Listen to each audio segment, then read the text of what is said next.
பொரியல் செய்கிறதுக்கு பாவக்காய் பாருங்கள் நல்லா வந்து வேக வச்சு எடுத்து வச்சிட்டேன் தனியாக.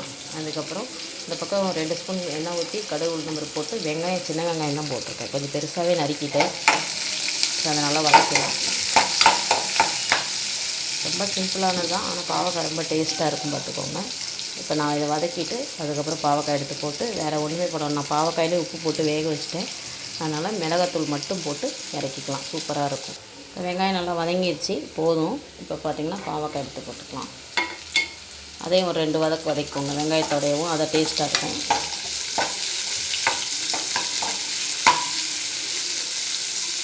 பாவக்காய்க்கு பார்த்திங்கன்னா வேக வைக்கும்போது அந்த காம்பை ஆஞ்சிட்டு கொஞ்சமாக நல்லா தண்ணியில் அலசிடணும். ஏன்னா மண் இருக்கும், நம்ம கருப்பாக அந்த கரிசல் மண் இருக்கும். அதனால் பார்த்திங்கன்னா நல்லா 2-3 தண்ணி விட்டு அலசிட்டு கொஞ்சமாக தண்ணி தெளித்து அதுக்கப்புறம் நிறைய தண்ணி ஊற்றி வேக வைக்கக்கூடாது. தண்ணி தெளிச்சுட்டு கொஞ்சம் உப்பு போட்டு வேக வைக்கணும்.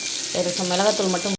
நம்ம வீட்டில் மத்தியானம் சாப்பாடு என்னென்னு பார்த்திங்கன்னா சூப்பரான காரசாரமான பீக்கங்காய் கிரேவி ரெடி ஆகிடுச்சுங்க. இந்த கிரேவி நான் ரெசிபி போடுறேன், பார்த்துக்கோங்க. பீக்கங்காய் கிரேவி நம்ம வீட்டில் சாப்பாடு, வெள்ளை சாப்பாடு. இப்போ நான் சாப்பாட்டில் பார்த்திங்கன்னா தயிர் கலந்துருக்கேன். இன்றைக்கி சனிக்கிழமைங்கனால மேலே எள்ளு கலந்துருக்கேன். இது வந்து சாயப்பாவுக்கு சாப்பாடு தயிர் மட்டும் அவருக்கு சாமிக்கு முன்னாடி சிலைக்கு முன்னாடி வச்சிருவோம். மத்தியானம் என்ன செய்கிறோமோ நம்ம அதை வச்சிடலாம். அதில் பார்த்திங்கன்னா இது வந்து பாவக்காய் பொரியல் ரெடி ஆயிடுச்சு.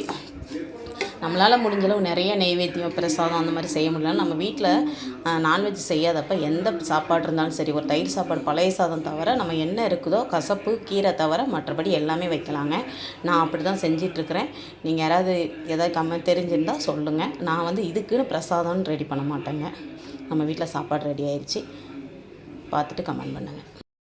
சாப்பாடு, பீக்கங்காய் கிரேவி, பாவக்காய் பொரியல், உருளைக்கிழங்கு சிப்ஸ்.